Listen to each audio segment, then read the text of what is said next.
10 years na rin po. Halos 10 years. Tagal na. Kung meron kang isang word na pwedeng gamitin para i-describe si Dale, ano yun?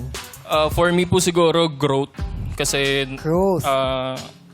nakita ko po siya this years na parang nag-mature na po talaga siya. Nag-mature. Bigla siya tumangkat, ganon. Oh, nag-mature.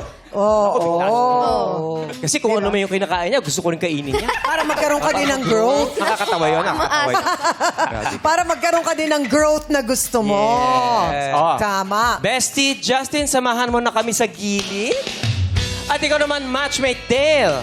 Step in the name Of love. Doon. Oh, Ayan. exciting to eh. Okay, Ito yung Justin. pinaka-problema nating parte. Bakit? Bakit problema yung kayo? Yung uupo ako kasi... Abot naman Abot mo yan. Ito, panoorin nyo ha. Oy, dadahan! Oh, di ba naabot mo? Alalayan mo kasi ako Sumobra kay ka ba? Justin. Oh, ayan. Ayan.